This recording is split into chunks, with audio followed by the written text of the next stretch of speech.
¿Alguien sabe qué es la atención prehospitalaria? Más o menos, no importa si se equivocan. ¿Alguna idea? ¿Algo? Primeros auxilios. Ujú, sí, ujú, está bien, claro, sería, ajá, primeros auxilios. O sea, la atención prehospitalaria es la atención que se va a dar antes de que el paciente llegue al hospital. Claro, primeros auxilios sería. Muy bien. Ya, entonces, como les decía, ¿no? Es el periodo transcurrido entre el momento que ocurrió la lesión y la llegada del hospital. O sea, desde el momento, por ejemplo, se accidenta ahorita un señor, Dios no quiera que se accidente alguien, ¿no?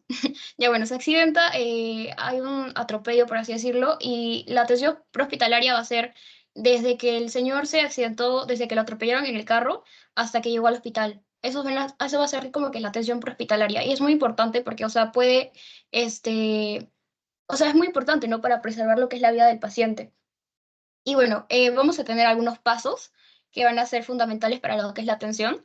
Vamos a tener 6, que van a ser el reconocimiento del evento, la notificación al sistema, la activación del sistema, la respuesta en el lugar, los cuidados en el lugar y el transporte al hospital. ¿Qué quiere decir todo esto? Ya, miren, reconocimiento del evento, nosotros tenemos que reconocer, o sea, vemos a la persona ahí atropellada, ¿no? Tenemos que decir ya, este señor está siendo atropellado, o sea, ha sido atropellado, ¿no? Eso sería reconocer el evento. Después, notificación al sistema sería que nosotros, por ejemplo, un serenazgo que está por ahí, le digamos, señor, acaban de atropellar a este señor que está tirado en la pista. Activación del sistema sería llamar a la ambulancia y todo eso, ¿no? Por ejemplo, a los bomberos, a los paramédicos. Respuesta en el lugar sería dar los primeros auxilios, ¿no? Como dijeron. Los cuidados en el lugar también, ¿no? Preservar, por ejemplo, la vía aérea, por ejemplo, si es que tiene una hemorragia, parar la hemorragia. Y lo último que sería el transporte al hospital, que eso básicamente no nos encargamos nosotros, sino que se va a encargar lo que es la ambulancia en sí.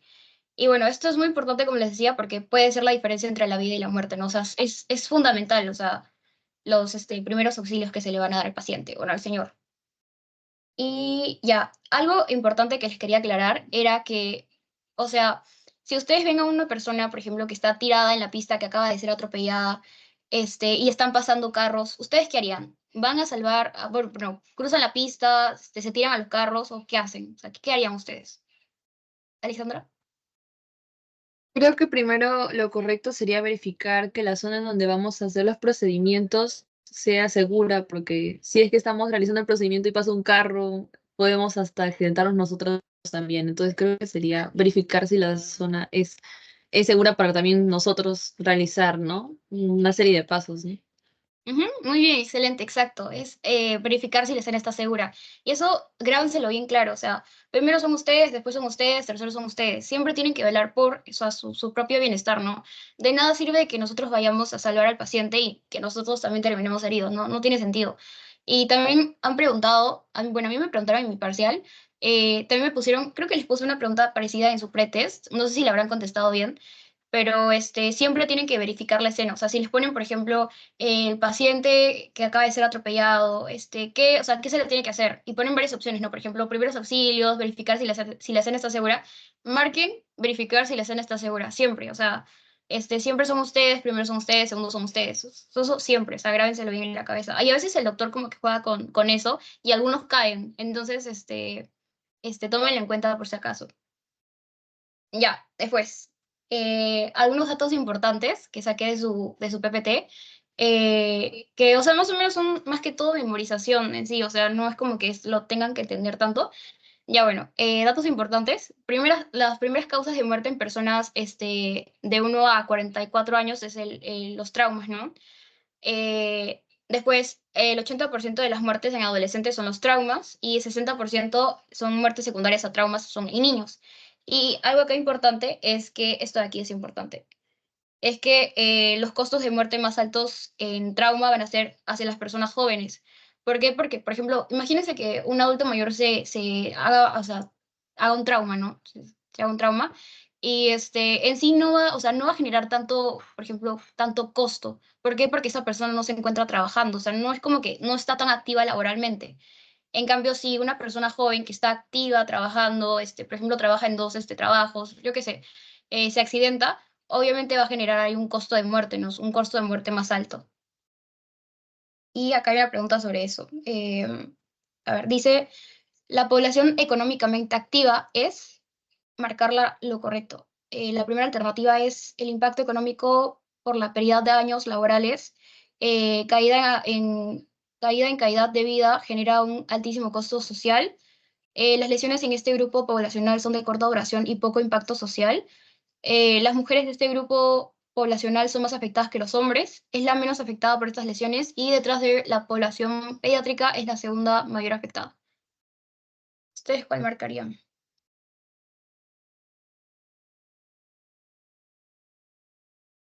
Léanla La como 1. Ujú. ¿Alguien tiene otra, por ejemplo, otra respuesta, capaz? Ujú, muy bien, chicos. La A, claro, exacto. Está bien, como les estaba diciendo, ¿no? Es acuérdense, la población económica activa es la que va a generar más pérdida de costo, ¿no? Y esa pregunta se ha repetido, por ejemplo, en el 2023-2 y en el 2023-1, para que lo tengan en cuenta. Puede ser que les venga, no necesariamente el mismo enunciado, pero capaz alguno de estos datos que les estoy poniendo, entonces por si acaso se los puse para que lo tengan en cuenta. Y más que todo es memorización y eso, ¿no? Y sí, exacto, es la alternativa A.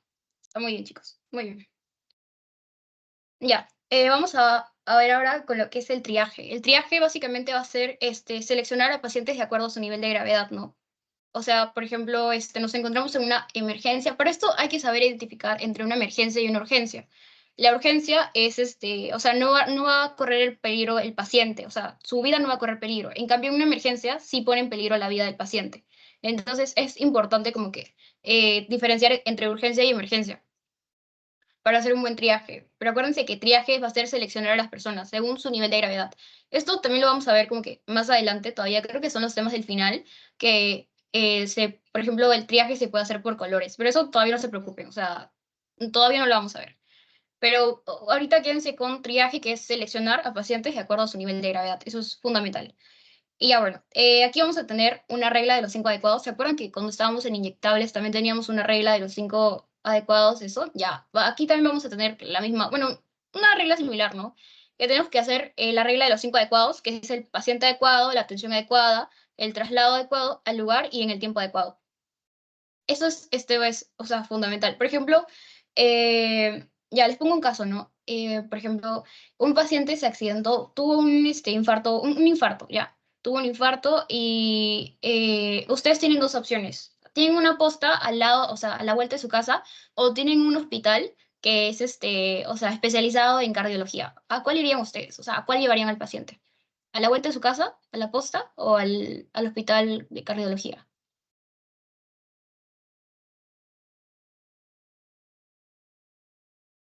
Depende de la gravedad. Al Mm, hospital. Ujú, al hospital. ¿Por qué? Porque, o sea, está teniendo un infarto, ¿no? Y cuando o sea, cuando un paciente tiene un infarto necesitas las estos de electroshock, ¿no? Entonces, en una posta no va a haber un electroshock, o sea, va a haber en un hospital. Entonces, por eso es que tienen que como que pensarla bien.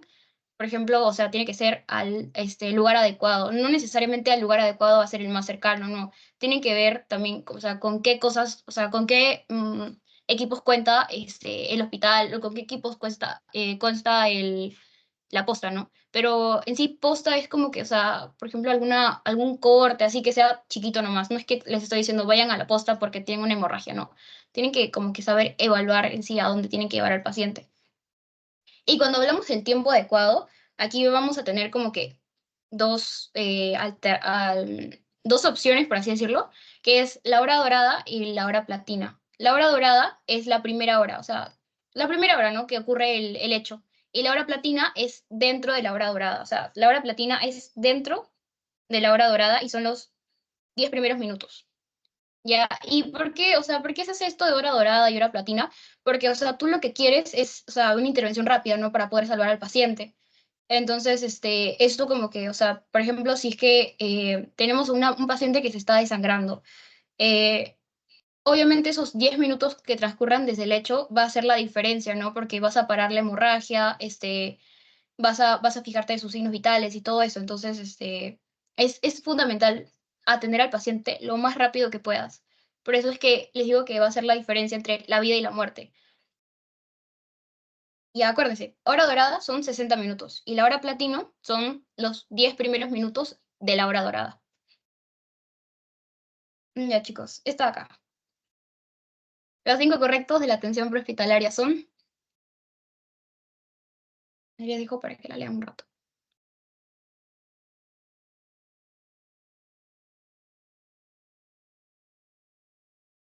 La E.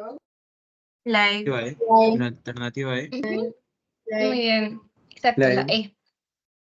Muy bien, chicos, de verdad, lo están haciendo súper bien. La E, ¿por qué? Porque, como les dije, ¿no? Paciente adecuado, atención adecuada, traslado adecuado, lugar y tiempo adecuado. Muy bien, es la E.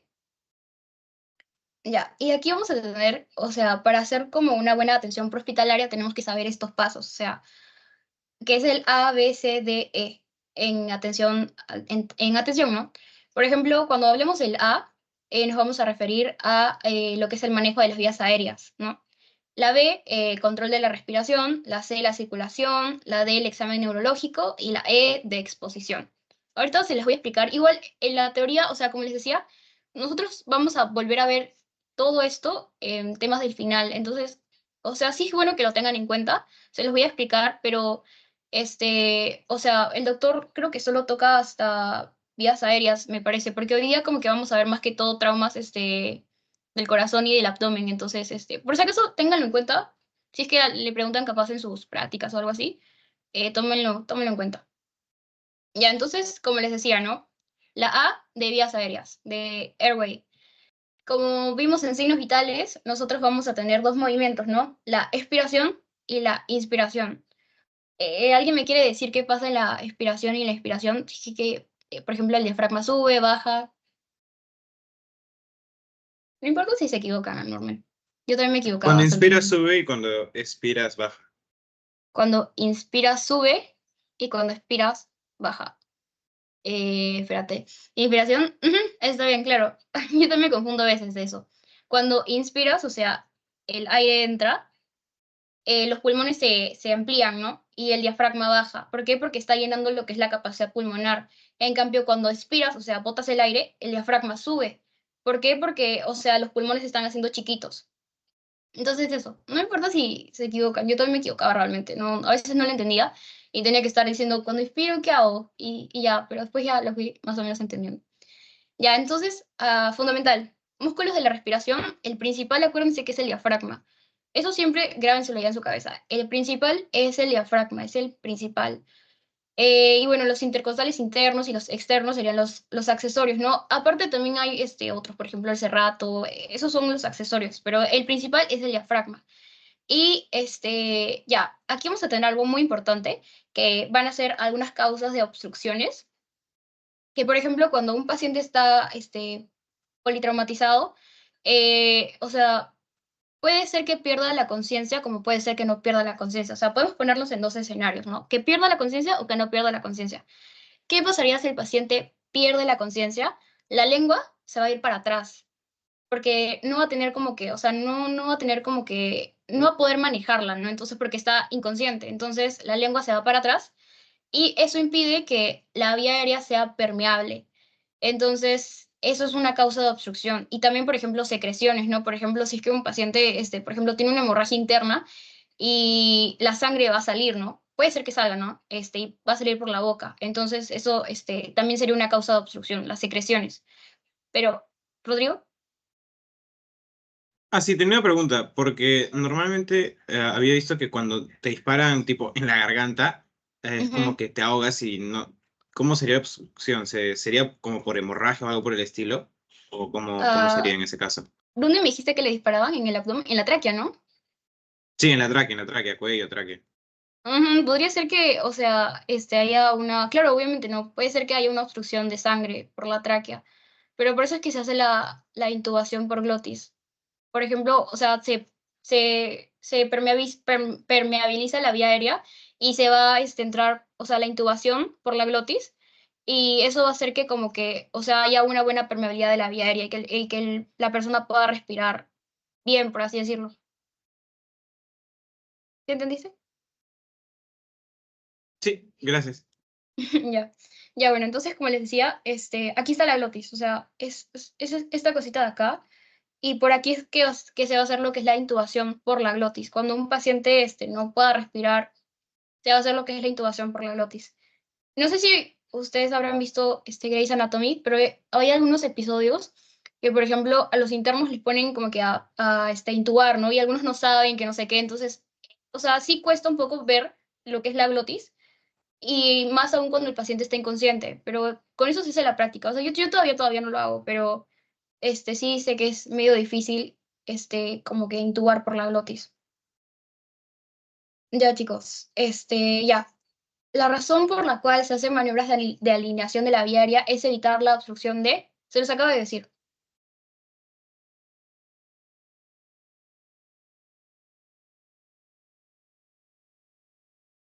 La Ujú, muy bien, la A, exacto. La A. Claro, pues la lengua, ¿no? La lengua es el principal, o sea, cuando una persona está inconsciente, la lengua se va a ir para atrás y es la principal obstrucción, ¿no? La causa de obstrucción principal. La epiglotis no será una causa de obstrucción, ¿no? La lesión de la columna cervical tampoco, ¿no? O sea, estamos hablando de la vía aérea, no tiene nada que ver. La laringe tampoco, o sea, si te dijeran, por ejemplo, si es que la laringe yo qué sé, se rompe o algo así, podríamos decir, ¿no? Pero igual no está completo. Entonces la laringe tampoco. ¿Un cuerpo extraño? No, porque te están diciendo la razón por la cual se hacen maniobras de alineación de la vía aérea. Además, cuando nosotros tengamos un cuerpo extraño, o por ejemplo nos estemos atragantando, se va a realizar lo que es la maniobra de Heimlich. Creo que es la siguiente asesoría que nos toca RCP y Heimlich, no estoy segura, pero ahí la vamos a explicar mejor. Entonces, eso, ¿no? La respuesta correcta sería la lengua. Y ya, eso de ahí, ¿no? Por ejemplo, como les decía, ¿no? Esa pregunta de acá se repite el 2023-2 y el 2023-1, entonces tengan en cuenta por si acaso, si es que hay banqueo o algo así, por si acaso. Y entonces, como les decía, ¿no? La respuesta correcta sería la lengua. Muy bien, por todos los que contestaron. Ya, ahora sí, necesito que me presten atención porque esto es un poco tranca en sí. Ya, entonces nosotros, como les decía, no estamos en el tema de vía aérea y todo eso, ¿no? Por ejemplo, si es que un paciente empieza como que a respirar mucho y tal y todo eso, puede ser que haga acidosis o alcalosis. ¿Qué es esto, dirás? Ya, al frente. La acidosis es cuando baja el pH y la alcalosis es cuando sube el pH. Ya, el pH es el potencial de hidrogeniones, que va a definir, o sea, si es acidosis o alcalosis. Ya, esto sí, presten mucha atención a esto. Ya, ¿cuál es el valor normal del pH? Es de 7,36 a 7,44. Y del PCO2, o sea, de la presión del dióxido de carbono, va a ser de 36 a 44. Y del bicarbonato de sodio va a ser 22 a 26. Ya, eso grábenselo bien. Si es que ven, por ejemplo, otros valores en internet, no les tomen en cuenta. Como les decía desde la primera asesoría, guíense de los valores normales que están en su TEO. O sea, de su diapo, guíense, porque si pasa algo, de ahí pueden reclamar. Entonces, guíense de los valores que dice en sus diapos. Entonces, esos van a ser los valores normales. ¿Cómo lo puedo sacar? Por ejemplo, se dan cuenta que, o sea, el pH es 7,36 a 7,44, ¿no? Y después baja, o sea, 36,44 y 22,26. Entonces, si el pH es 7,36 a 7,44, el PCO2 de 36 a 44 y el bicarbonato de 22 a 26. Ya, ahí cerrado, ya. Ya, bueno, chicos. Entonces, por ejemplo, cuando hablamos de una acidosis es pH bajo. El pH va a estar bajo. Y cuando hablamos de una alcalosis, el pH va a estar aumentado para arriba. Y después, por ejemplo, si es que hay una alteración del origen de respiratorio, el PCO2 va a estar alterado.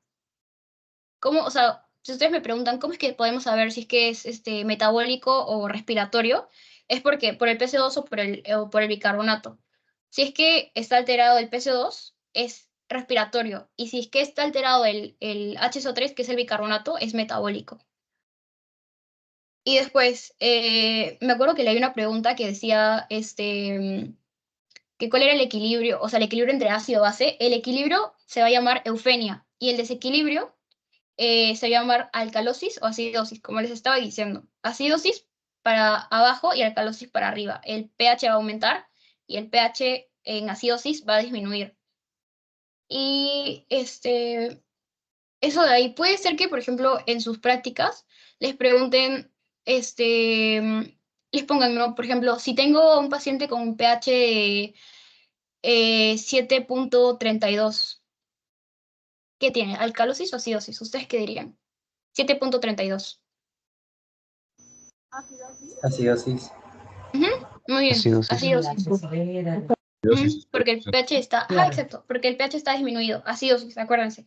Acidosis es pH disminuido y alcalosis para arriba. Y después algo también de esta tabla, por ejemplo, yo me la memoricé así. Si se dan cuenta, metabólica termina en ICA. Espera, lo voy a poner de otro color. Ya. Si se confunde, me avisan. Normal. Ya. Metabólica termina en ICA, ¿no? ICA de igual. Entonces, por ejemplo, el HCO3 va a disminuir, el pH va a disminuir y el PC2 va a disminuir. Todo va a estar igual. ¿Entendieron? Ya, entonces disminuye, disminuye y disminuye. Quedó ahí. ¿Por qué? Porque estamos hablando de una acidosis. Acidosis, pH para abajo. Y como es metabólica, todo va a disminuir. En cambio, cuando estamos hablando de una acidosis respiratoria, yo lo cambié a respiratorio o de opuesto. Entonces, si estamos hablando de una acidosis, o sea, de un pH bajo, si el pH está bajo, y como estamos hablando de respiratorio, o sea, de opuesto, el PC2 va a subir y el HCO3 también sube. Es opuesto, o sea, si el pH baja, el PC2 y el HCO3 sube. Yo me lo memoricé así y de verdad que no he tenido problemas. Ya, entonces, después pasamos a la alcalosis, ¿no? Alcalosis, acuérdense, alcalosis, el pH sube. Y como estamos hablando de metabólica, o sea, igual, acuérdense de la terminación ICA, ICA igual.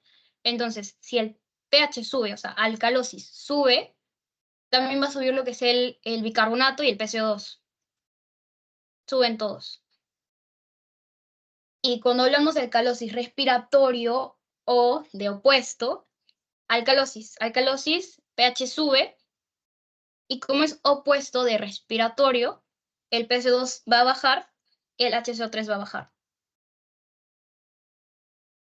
¿Sí entendieron, chicos? Normal si me dicen que no entendieron, lo vuelvo a explicar.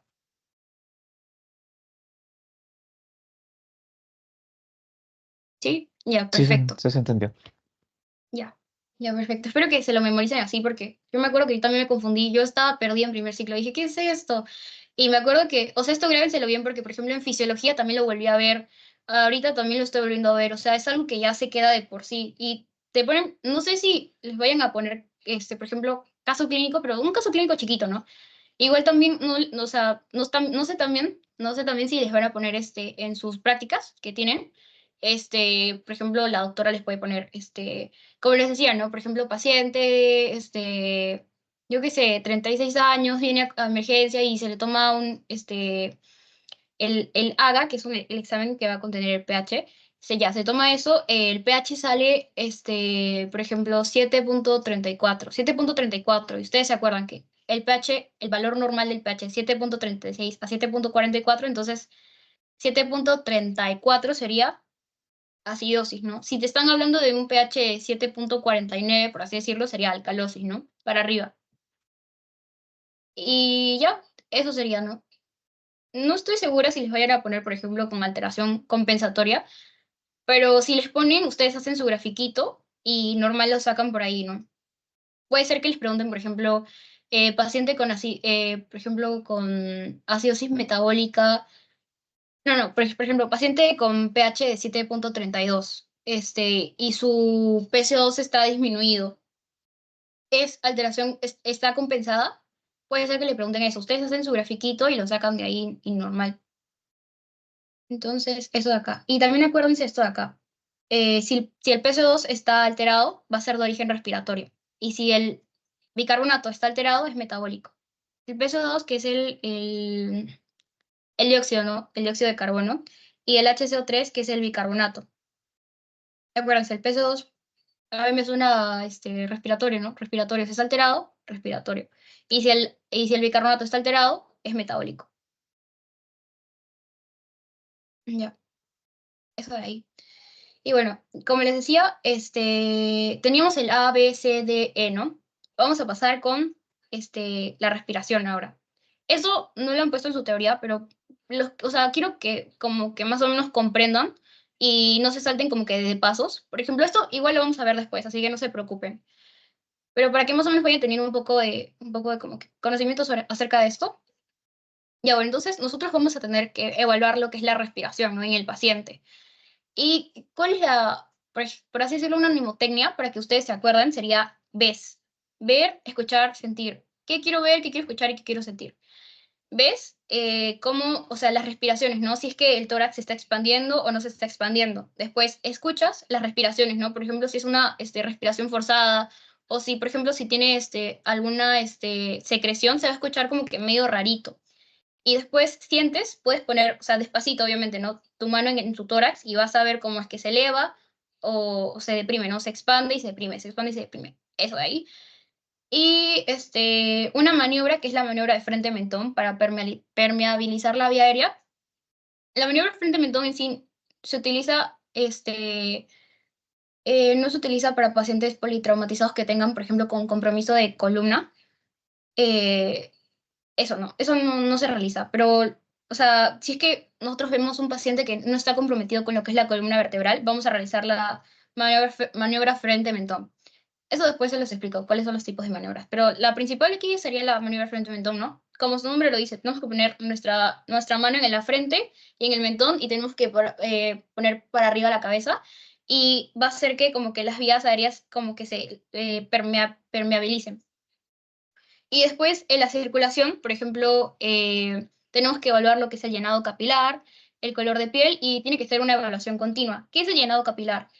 El llenado capilar ustedes ahorita se lo pueden hacer, por ejemplo, se presionan la uña, cualquier uña, y van a ver que, o sea, cuando se la presionan, está blanquita, ¿no? O sea, ven y está blanquita. La sueltan y van a ver que se vuelve rosada otra vez, ¿no? Eso quiere decir que tienen un buen llenado capilar. Si es que en todo caso presionan su uña y ven que o sea, está blanca y después sigue blanca, eso es que tienen un mal llenado capilar. El llenado capilar normal tiene que ser menor a 2 segundos. Y bueno, también tenemos que ver el color de piel, ¿no? Por ejemplo, si es que vemos a una persona muy pálida y todo eso, quiere decir que está teniendo problemas en la circulación. Y, Marina, ¿Qué pasaría en caso de que, por ejemplo, la persona tenga las uñas pintadas? Mariana, te escuché muy bajito. ¿Puedes repetir tu pregunta, por favor? ¿Qué pasaría en caso que la persona tenga las uñas pintadas? Ah, las uñas pintadas. Buena pregunta. Podríamos evaluarlo también en los pies, en las uñas de los pies. Y si Ya, tienen las uñas... ¿Sí? ¿Te quedó claro? sí, gracias. Ya. Bueno, ojalá que no nos pase, ¿no? Porque sería medio complicado estarle sacando las medias y los zapatos a la persona. Ojalá que a ninguno le pase eso, pero si es que en todo caso podría ser evaluar lo que es en los pies, ¿no? Podría ser. Ya, bueno, acuérdense que el llenado capilar va a ser menor a 2 segundos. Por ejemplo, una persona que está teniendo una hemorragia, obviamente no va a tener un buen llenado capilar, ¿no? Porque está perdiendo sangre. Y en la circulación también tenemos que controlar las hemorragias. Si es que la persona tiene hemorragias, ¿no? Si es que una persona no tiene hemorragias, realmente no tenemos que controlarla, ¿no? Que no hay ninguna hemorragia. Y ¿qué más? Ya, ¿cómo lo tenemos que hacer? Por ejemplo, puede ser con compresión directa o con torniquetes.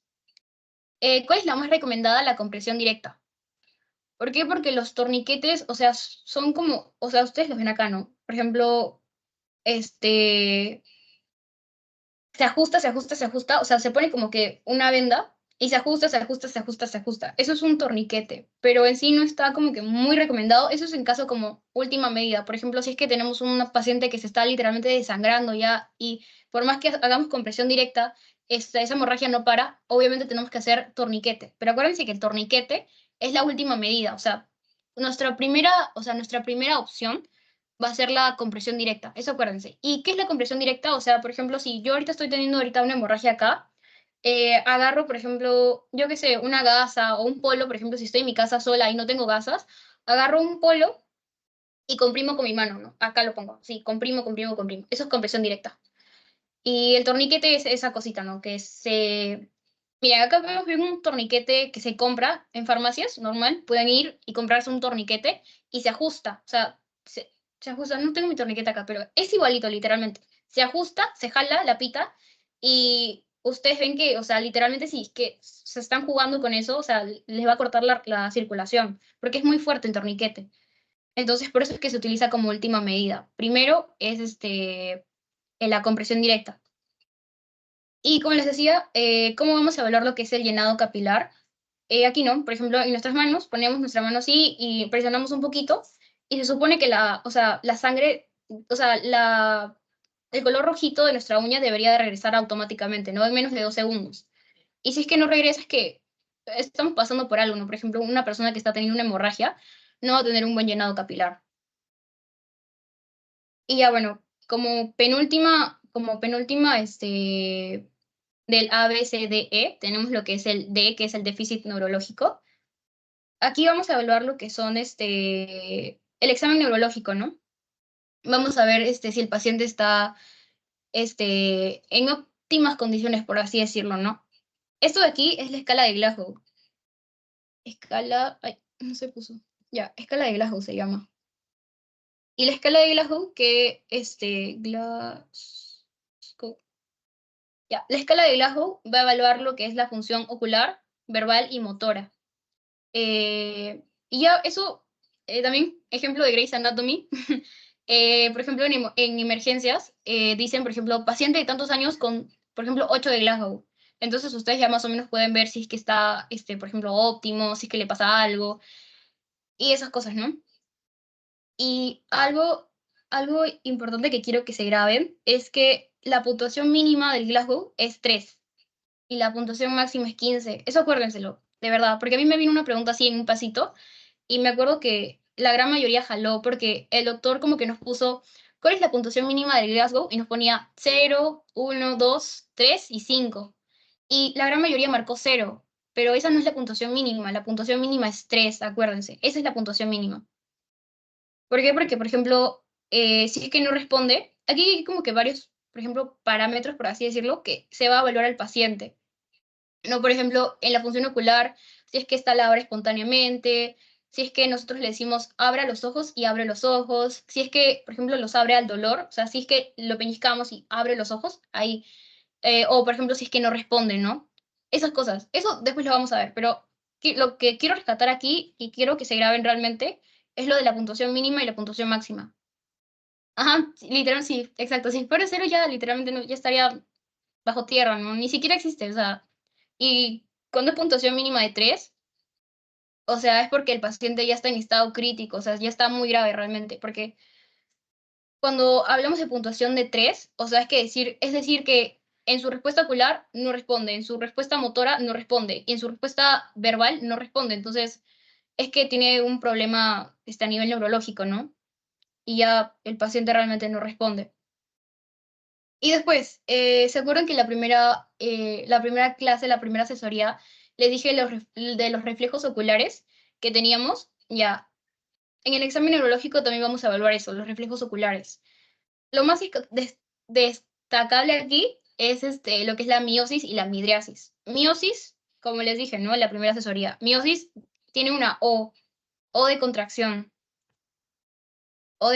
y midriasis, que ya es dilatación, ¿no? Lo que queda. Y, por ejemplo, en un paciente que está, o sea, que está, por ejemplo, por así decirlo, con su respuesta ocular bien, todo normal, al momento que nosotros, o sea, le evaluemos, ¿cómo le vamos a hablar nosotros? Con una linterna. Es una linterna especial en sí, que se le pasa al paciente por los ojos, así, se les pasa así, y se supone, si es que está todo correcto, que los ojos se le tienen que, o sea, contraer. A la respuesta de la luz, los ojos se contraen. ¿Y qué pasaría si los ojos no se contraen? Es que hay algo que está pasando, ¿no? Hay una alteración o algo así, entonces más o menos lo podemos notar que el paciente está mal también por el reflejo ocular. Acuérdense, miosis es contracción y midriasis es dilatación. Y bueno, ya, la última que es la exposición, que es ya el último paso, ¿no? Es, por ejemplo, cortar la ropa del paciente. ¿Para qué nosotros vamos a querer cortar la ropa del paciente?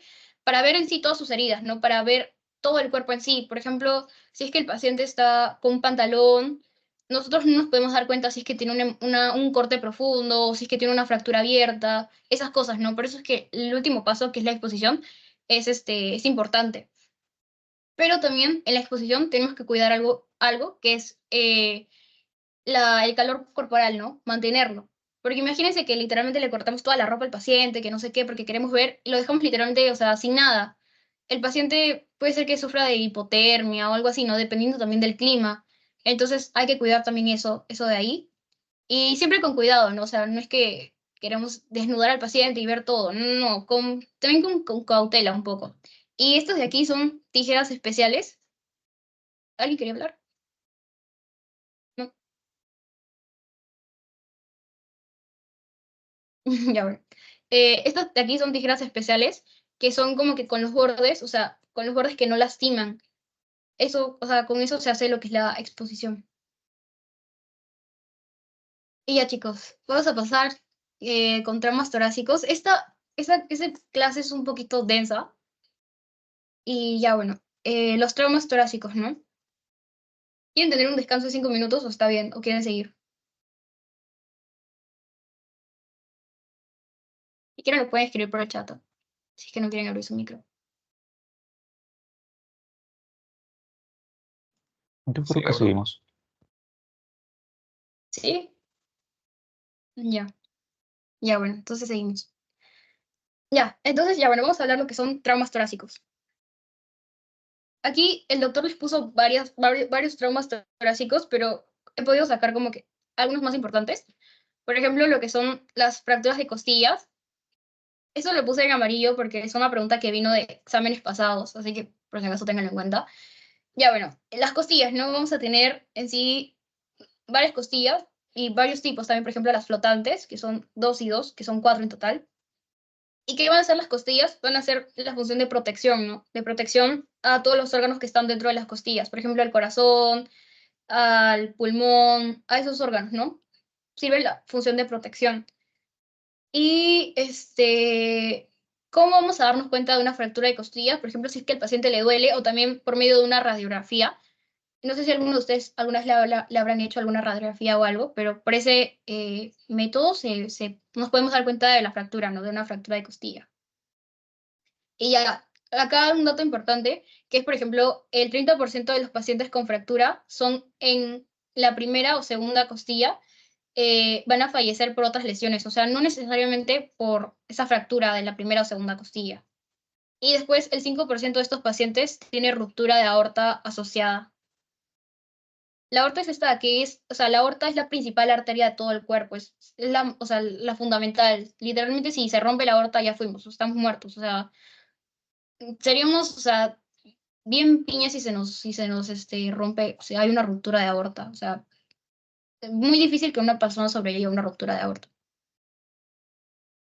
Ya, chicos. Ya, como les decía, ¿no? Sobre las lesiones costales de los arcos primero y segundo. Les dejo minutos para que puedan leerlo.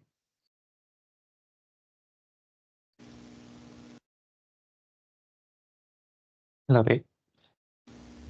La B. La B. Sí, la B.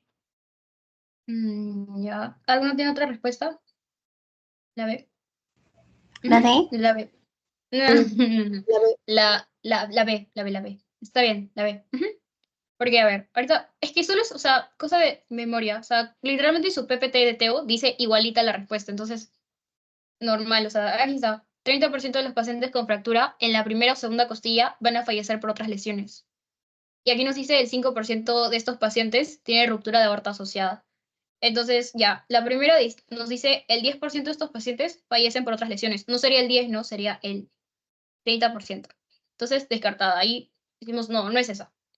Después, no son de significancia para el médico de medicina crítica. Estamos mal, ¿no? ¿Cómo una fractura no va a ser significante? O sea, no. Después, el 70% de ellos fallece por otras lesiones, habitualmente lesiones de grandes vasos, como ruptura de aorta. No sería 70, no sería 30. Y el 30% tienen ruptura de aorta. No es 30, no es 5%, si es que no me equivoco. El 5%. Entonces, ahí descartamos. Y bueno, la correcta sería la B, ¿no? Alternativa B. Ya. Después vamos a pasar con neumotórax y hemotórax, que es, yo lo vi, o sea, importante primero mostrarles una radiografía normal para que se vayan ubicando un poco. No se asusten, yo tampoco lo entendía. Recién ahorita lo estoy entendiendo más o menos porque estoy llevando diagnóstico, pero si no lo entienden, o sea, realmente no creo que en sus exámenes les pongan radiografías y digan, ¿qué es esto? No creo. Pero como conocimiento yo creo que sí lo deberían de saber un poco. Ya, escúchame. Esto aquí es una radiografía normal. ¿Alguno de ustedes sabe cuál es una radiografía de mujer y cuál es una radiografía de hombre? A ver, Por mírenlas ejemplo, bien. de cara, La segunda es de hombre y la primera es de mujer. La segunda es de hombre. No. Pero no importa, está bien. La primera es el de hombre y la segunda es de mujer. ¿Por qué? Ustedes dirán, ¿por qué? Porque miren, si se fijan bien, aquí vamos a ver unas sombras. Esta de acá. A ver, no sé si lo pueden ver un poquito. ¿Ven? Esto de aquí es una sombra, ¿sí o no? Eso se llama la sombra mamaria. Porque las mujeres tenemos mamas, ¿no? Entonces, por eso es que lo pueden sacar, ¿no? No sé si les vayan a preguntar eso, pero yo creo que igual como un dato extra, ¿no? Un dato curioso. Es que, Rodrigo, También se podría ver por el ensanchamiento de caderas que tiene la mujer un poco más que el hombre. O sea, no se nota mucho, pero también se podría ver por eso. o sea, sí se podría ver, pero en caso de una radiografía lo cortan, o sea, el momento del el radiólogo lo corta. Entonces, o sea, sí, pero no. O sea, si es que el radiólogo no lo corta, te podrías fijar por eso, pero no sería una radiografía de tórax, ¿no? O sea, acuérdense que estamos hablando de radiografía de tórax, la parte de arriba. No podemos ver las caderas. Ya, pero está bien, sí, ya. Ya, bueno, entonces lo podríamos sacar por ahí, ¿no? Por las sombras mamarias. Y en cambio en los hombres no vamos a tener ese tipo de sombras. Y ya, eso sería, ¿no? Por ejemplo, aquí vemos lo que es la clavícula, eso de aquí es el corazón. Después, esta cosita de aquí es el diafragma. ¿Se acuerdan del diafragma, que es el principal músculo de la respiración? Ya, ese es el diafragma. Después, ¿qué más podemos ver aquí? Por ejemplo, esta es la columna, junto con la tráquea. Y ya. Ujú. Por ejemplo, aquí están los omóplatos. Y ya, chicos. Eso es principal. Por ejemplo, si es que, no sé, algún día quieren ver si es que es hombre o de mujer, como dato curioso. Y bueno, entonces ya saben, ¿no? Identificar más o menos las radiografías. Y ya vamos a pasar con lo que es el neumotórax. Les quería poner eso para que, o sea, diferencien entre una radiografía normal y una radiografía, por ejemplo, de neumotórax o hemotórax. Ya, ¿alguno de ustedes sabe, por ejemplo, si es que les digo neumotórax, ¿qué sería? ¿Sangre o aire? Neumo. Aire. Aire. Aire. Ujú. Muy bien, exacto. Neumotórax es aire y hemotórax es sangre. Ya, bueno, entonces primero vamos a ver lo que es el neumotórax. El neumotórax va a ser la entrada de aire en la cavidad pleural. ¿Por qué? Por la perforación de la pleura. Ahorita les explico, esperen, no pasa la diapositiva.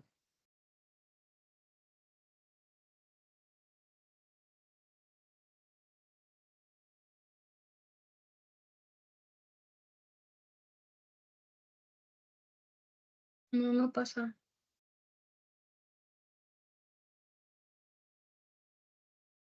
Mm, mm, mm, mm.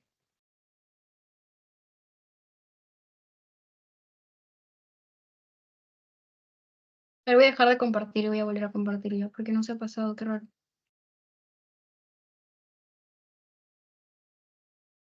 Y ahora voy a volver a compartir.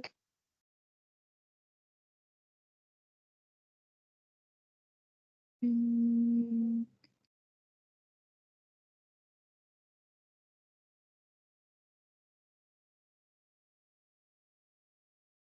¿por qué no se ve?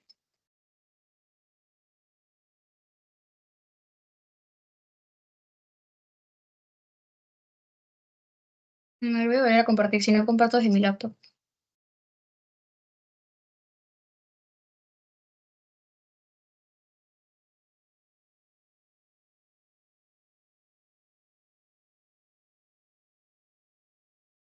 No, no, qué raro.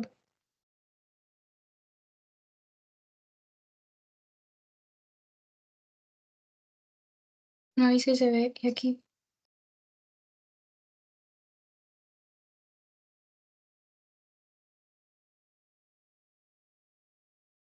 Ya, qué raro. Bueno, ya voy a compartir desde mi laptop mejor. Ahí está, ya, por fin.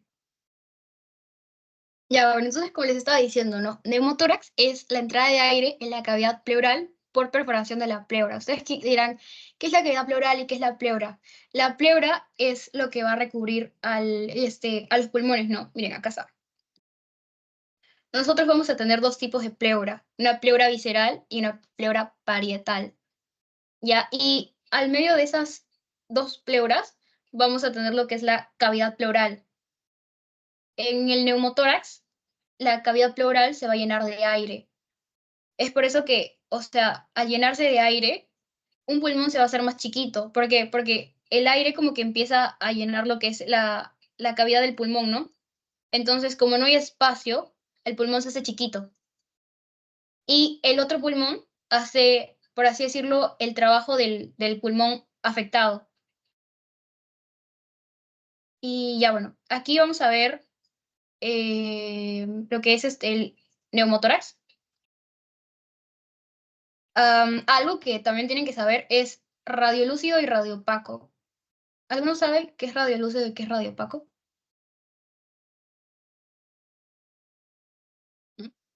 Ya les digo. ¿Rodrigo? Ah, que radiolúcido es como que se ve más y radiopaco no sé, o sea, se ve menos porque está opaco, no sé, en el mismo nombre lo dice, ¿sabes? Más o menos, pero radiolúcido es negro y radiopaco es blanco. Por eso es que las radiografías se ven blancas o negras, ¿no? O sea, radiopaco o radiolúcido. Radiolúcido es negro y radiopaco es blanco. Ya, entonces, un signo radiológico que vamos a ver aquí en el neumotórax es la línea divisoria, esta línea de acá. ¿Ven esa línea de ahí? Esperen, mejor la borro para que la puedan ver. Esta de aquí. Esa es la línea divisoria. Más o menos con esa línea se puede ver si es un neumotórax o un hemotórax, ¿no? Y algo también es que vamos a ver que las costillas se van a ensanchar, por así decirlo, por todo el aire que está dentro de la cavidad.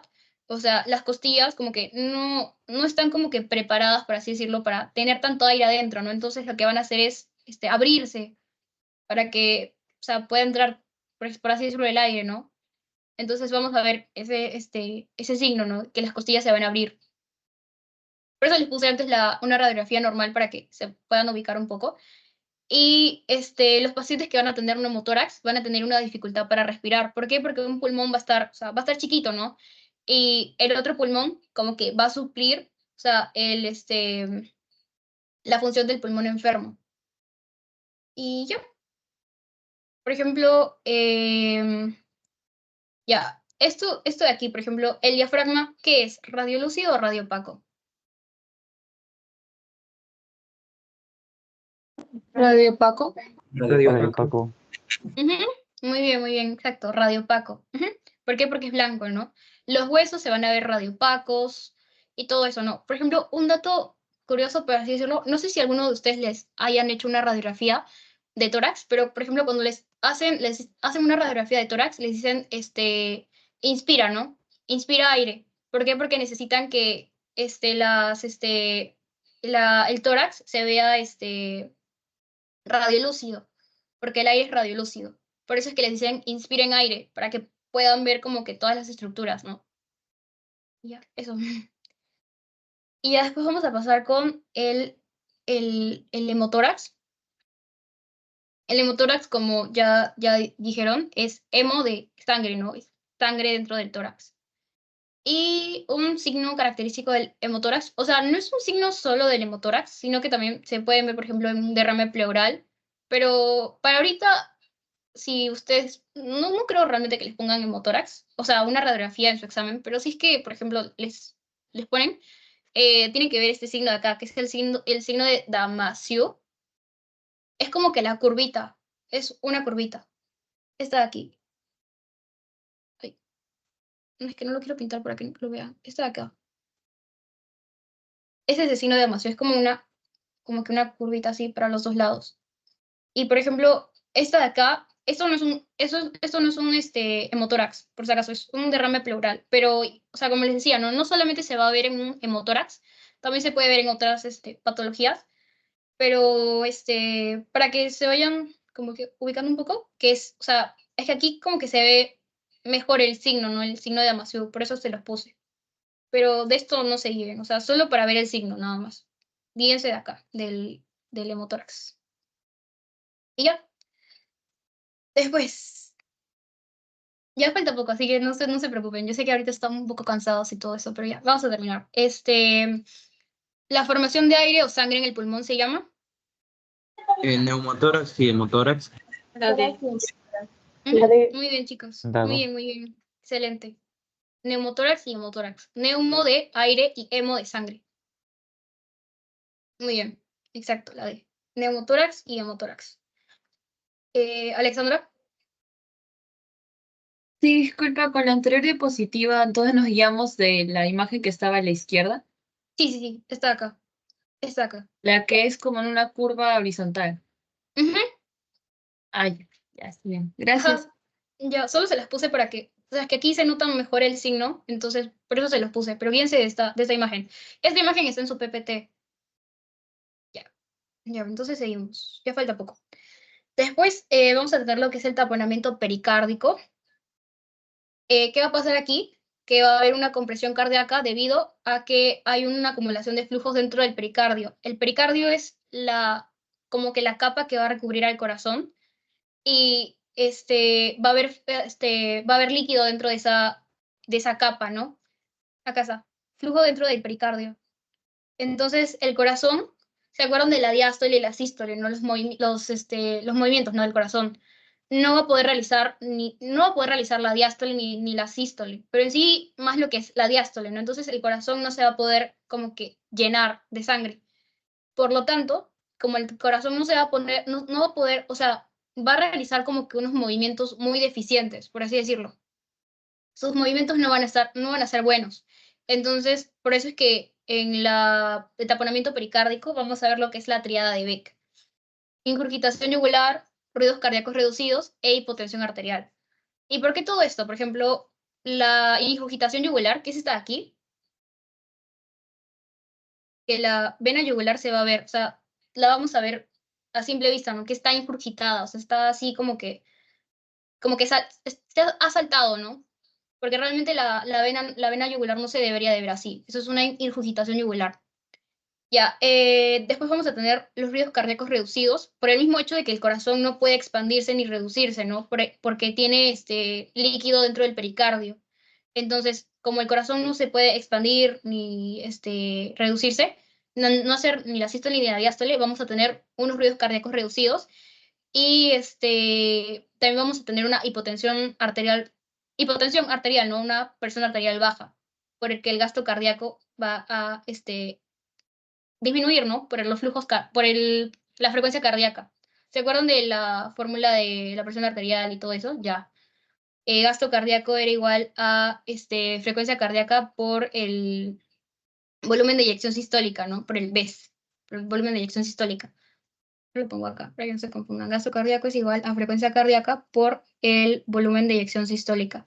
Entonces, si la frecuencia cardíaca disminuye, por lo mismo de que el corazón no puede expandirse, ni hacer ni la diástole ni la sístole, la hipotensión va a caer, ¿no? O sea, la tensión arterial va a caer, por el mismo hecho de que no se realiza una buena frecuencia cardíaca. Ya, chicos, eso acuérdense. La tríada de Beck es importante, acuérdensela. Incurgitación yugular, ruidos cardíacos reducidos e hipotensión arterial. Más o menos lo pueden asociar porque, o sea, el pericardio va a estar lleno de líquido, ¿no? Entonces, al estar lleno de líquido, el corazón no va a poder bombear bien la sangre. Al no poder bombear bien la sangre, la sangre se va a quedar como que, o sea, como que puesta en la yugular, ¿no? Por eso es que las venas, por así decirlo, van a saltar. Eso es la infiltración yugular. Entonces, después, como el corazón, o sea, no puede expandirse ni hacer la diástole ni la sístole, sus ruidos cardíacos van a ser reducidos. Y si tenemos ruidos cardíacos reducidos, nuestra presión arterial va a disminuir, o sea, una hipotensión arterial. Esa es la triada de Beck. Y ya bueno, la ruptura traumática de aorta que les decía, ¿no? La aorta es la principal arteria de nuestro cuerpo. Si es que se rompe la aorta, somos literalmente bien piños, o sea, yo creo que realmente no, la gran mayoría de personas no va a sobrevivir. Solo un 10% sobrevive y es fatal. Por el mismo hecho de que la arteria, la aorta es la principal arteria de nuestro cuerpo. Y eso se puede ver, por ejemplo, en un traumatismo, yo qué sé, si es que alguien, no sé, se corta, o en un suicidio, o si alguien le apuñala un corazón, le apuñala a alguien, podría haber una ruptura traumática de aorta. Y es fatal, ¿por qué? Porque la aorta es la principal arteria de nuestro cuerpo. Y ya vamos a acabar. Después, los tipos de shock. Los tipos de shock. ¿Qué es el shock? ¿Se acuerdan que en la primera clase también les dije algo del shock anafiláctico y todo eso? Y ¿se acuerdan que les dije que era una reacción alérgica, pero, o sea, demasiado grave? Como una reacción alérgica exagerada. Ya, eso va a ser el shock. Es una afección crítica que se va a caracterizar por la disminución del flujo sanguíneo. Entonces, como disminuye el flujo sanguíneo, no va a haber una buena perfusión, ¿no? Y agarré la diapositiva del doctor porque yo me acuerdo que también me confundí con esta diapositiva, o sea, no le entendía realmente qué era continente y contenido. Entonces, para que siguen y que vean que lo saqué de su PPT, el doctor lo divide en continente y contenido. Continente por las arterias y contenido por la sangre. ¿Qué quiere decir todo esto? Continente, es por los vasos sanguíneos, ¿no? Y aquí vamos a poder ver lo que es el shock distributivo. El shock distributivo, su signo principal va a ser la vasodilatación. ¿Se acuerdan de la vasodilatación? Que las arterias se dilataban, ¿no? Entonces ya, aquí vamos a tener diferentes tipos, o sea, subtipos de shock, que por ejemplo el neurogénico, que es el daño al sistema nervioso, el séptico, que son infecciones, no sé si alguna vez han escuchado la sepsis, que es la infección generalizada ya, el shock séptico, pero es mucho peor. Después el shock anafiláctico, que es una respuesta alérgica exagerada también. El shock tóxico, que es por una toxina o por una bacteria, y el vasopléjico, que es una complicación postoperatoria de cirugía cardíaca. Por ejemplo, cirugía de corazón abierto, tienen que abrir el tórax, ¿no? Para poder ver, por ejemplo, o sea, qué tienen que cortar y todo eso. Entonces, al abrir todo el tórax y por bastante tiempo, puede ser que hagan una vasoplegia, o sea, una vasodilatación que literalmente ya no se puede remediar. Entonces, eso es un shock vasopléjico, o sea, es cuando los vasos ya no se pueden volver a vasoconstreñir. Entonces, eso es un shock vasopléjico. ¿Y cómo es que, o sea, podemos como que remediar esos tipos de shock con fármacos vasoconstrictores? ¿Ya? Y después vamos a tener el tipo de shock de contenido, que es el hipovolémico. Acuérdense ahora para siempre que cuando hablamos de volemia, estamos hablando del volumen sanguíneo. No necesariamente tienen que decir volumen sanguíneo, no. Con que llegan volemia, ya se entiende que es volumen sanguíneo. Y vamos a tener el hemorrágico y el tercer espacio. El hemorrágico, como su mismo nombre lo dice, ¿no? Sangre, hemorragia. Una hemorragia interna, si es que alguien viene y te apuñala, si es que te cortas el brazo, todo el brazo, eso es un shock hemorrágico. Y después el del tercer espacio, que es cuando, o sea, el líquido se va a un espacio que no debería de ser, por eso es el tercer espacio, porque nosotros, o sea, vamos a tener primer espacio, segundo espacio y tercer espacio. El primer espacio van a ser los vasos sanguíneos, ¿no? El segundo espacio van a ser los espacios que van a recubrir lo que son las células, el espacio intersticial, y cuando hablamos de un tercer espacio es decir que no existe, ¿no? O sea, por eso es que se llama el tercer espacio, o sea, que no va a existir. Es cuando el líquido se va a una cavidad en la que no tiene que estar. Y aquí les puse una imagen que es ascitis, así se llama, ascitis. Es un paciente, es un hombre que o sea, se va, como ven en la foto, ¿no? O sea, van a tener líquido en sí, líquido en la cavidad abdominal. Eso es ascitis, líquido en la cavidad abdominal. Por eso es que se dice tercer espacio, porque es líquido donde no debería de estar. Y ya, de ahí. Espero que les haya quedado eso claro de tipos de shock. Igual, lo de los tipos de shock también lo vamos a ver. Creo que son los temas del final, no estoy segura. Pero igual lo vamos a volver a ver, así que no se preocupen. Igual hay como que varias distribuciones en sí, cómo lo agrupan y todo eso.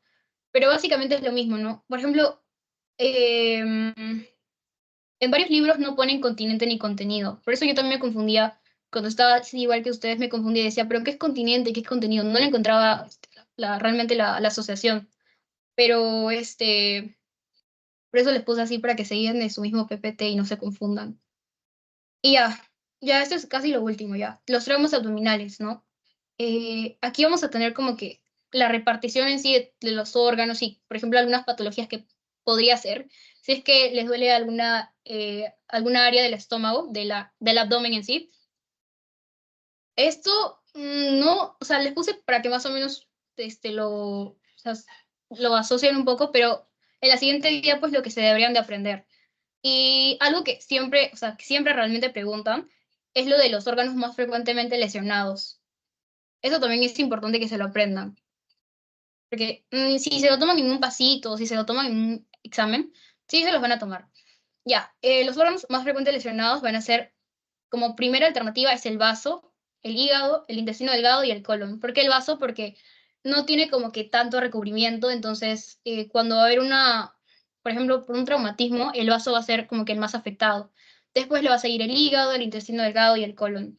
Ya es más o menos memorización para que se lo memoricen. Y aquí. Como les decía, las lesiones más comunes de los órganos sólidos del abdomen secundarios a un trauma se dan en vaso, páncreas, riñones, hígado, corazón.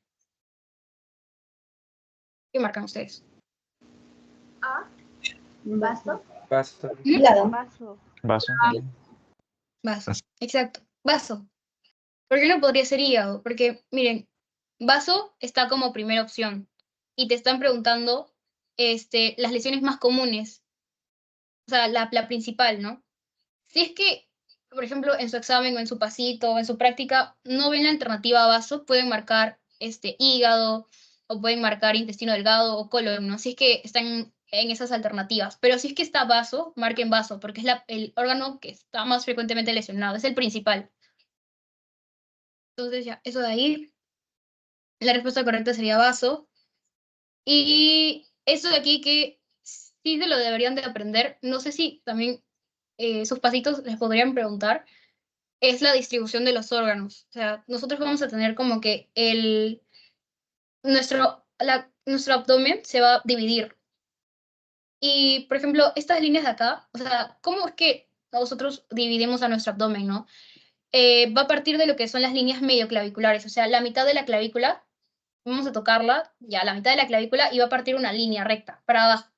Y aquí la otra clavícula también, una línea recta para abajo, y ya, vamos a partirlo, ¿no?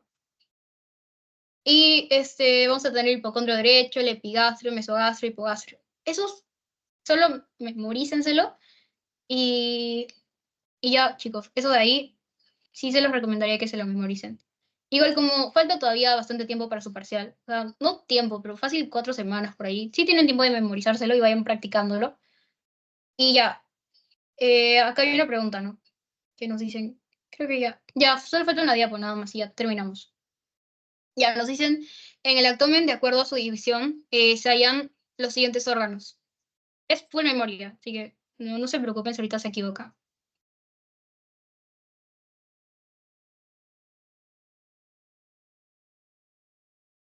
Léanlo bien, les dejo tiempo.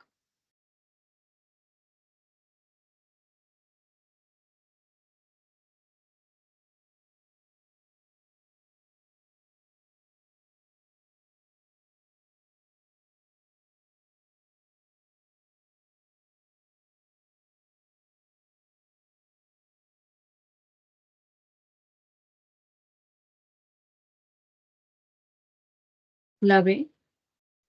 B. Ujú, La B. muy bien, La B. la B. También voy por B. Exacto, la B. Ujú, ya, aquí les puse una ayudadita, porque yo sé que ahorita ustedes capaz no se lo sepan, o sea, no se lo sepan también, y ya, miren, podemos sacar de descarte, ¿no? Por ejemplo, nos dicen, en hipocondrio izquierdo se encuentra el hígado. Nosotros, ya, hipocondrio izquierdo. ¿Vemos hígado? No, vemos vaso, el colon, la cola del páncreas y el riñón izquierdo. No vemos vaso, ¿no? Entonces, perdón, no vemos hígado, entonces descartado. Después, en el hipocondrio derecho se encuentra el vaso. No es en el izquierdo. No es el derecho, es el izquierdo.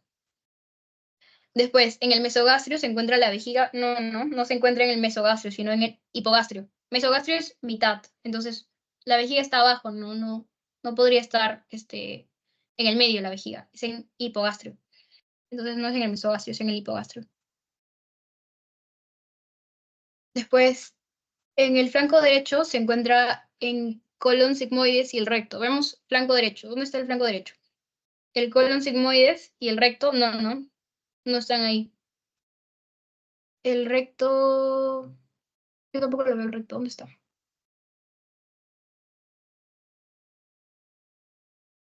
El recto supuestamente debería estar en el hipogastrio y el colon sigmoides está en el flanco izquierdo. Perdón, la ilíaca izquierda. Entonces no está ahí, ¿no? Descartamos.